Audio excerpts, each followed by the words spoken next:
하겠습니다. 오늘 얘기 드릴 부분은 슬기로운 약제 사용이라는 부분이고, 콩팥병 환자는 특히 약을 좀 조심해야 되는데요. 콩팥은 약물이 결국에 이제 걸러져서 배설되는 마지막 기관이기 때문에 그렇습니다. 약이 이제 걸러지는 과정에서 그 약물이 더 많이 농축이 되는 과정이 발생될 수가 있어서 그것 때문에 콩팥에 독성이 나타날 수 있다, 이렇게 먼저 얘기 드릴 수가 있고, 조심해야 되는 가장 대표적인 게 이 소염 진통제입니다. 감기에 걸리든 관절이 아프든 뭐 다치든 해서 아플 때 먹는 대표적인 진통제들이고, 소염 진통제 중에 콩팥의 독성을 나타내는 소염 진통제는 그 기전이 뭐 콕스 억제제라고 해서 이 계통의 약들이 보통 콩팥의 독성을 나타낸다고 되어 있습니다. 근데 이런 콕스 억제제가 우리가 흔히 먹는 진통제라고 이야기를 드릴 수가 있고, 약국에서 쉽게 살 수 있는 약제들이기 때문에 더 주의가 필요하다. 그리고 성분명을 봤을 때 무슨 페낙, 무슨 센, 뭐 무슨 펜, 이런 이름의 약제들은 좀 주의를 해야 됩니다. 파스도 소염 진통제입니다. 피부에 파스를 붙이는 거긴 하지만 피부를 통해서도 신체에 흡수가 되기 때문에 이제 만성콩팥병이 진행되신 분들 같은 경우는 이런 부분에 또 주의가 꼭 필요하다고 이야기를 드릴 수 있겠습니다. 두 번째는 조영제고요. CT를 찍거나 MRI를 찍을 때 우리가 혈관이나 장기 같은 것들을 좀 명확하게 구분하기 위해서 투여하는 약제입니다. 그래서 찍어 보신 분들은 잘 아시겠지만 이렇게 CT통에 이렇게 들어가 있으면 여기다 이렇게 바늘 꽂아놓고 만세하고 있으면 여기서 기계로 넣어주는, 이게 조영제 약인데요. CT에서 사용하는 조영제는 콩팥에 독성이 있습니다. 그래서 특히 만성콩팥병 환자에서는 주의를 해야 되고, 콩팥의 상태에 따라서 조영제 투여 전에 수액 공급을 좀 하는 것이 조영제로 유발되는 콩팥병을 예방하는 데 도움이 된다고 되어 있습니다. 두 번째는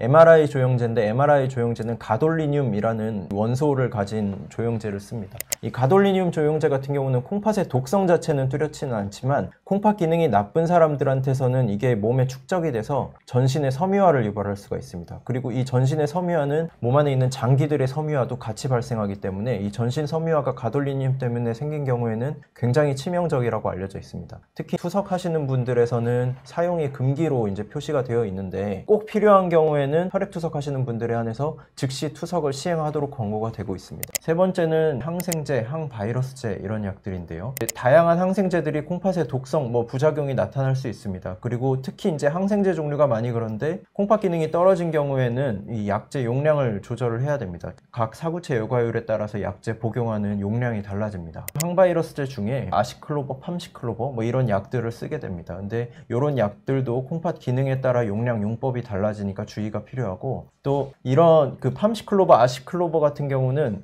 특징적으로 콩팥에 여러 가지 결정을 형성을 하게 되면서 독성을 나타낼 수가 있어서, 만약에 콩팥 기능이 떨어진 분들 같은 경우는 이제 복용할 때 충분한 수분 섭취를 하면서 복용하는 것을 권고하고 있습니다.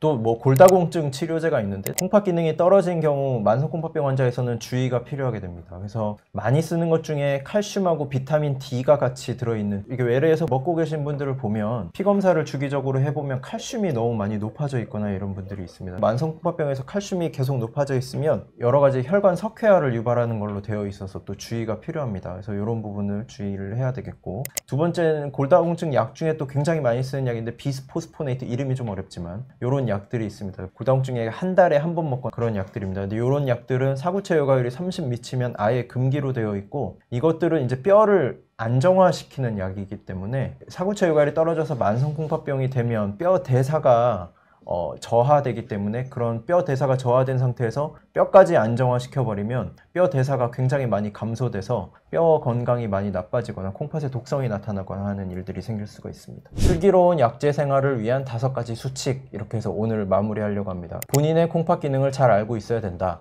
그리고 위험한 약은 적어도 그 종류는 알고 있어야 된다. 어떤 과 의사를 만나던 간에 자신의 콩팥 기능을 의사에게 알려야 한다. 정기적으로 신장내과에서 콩팥 기능을 점검해야 한다.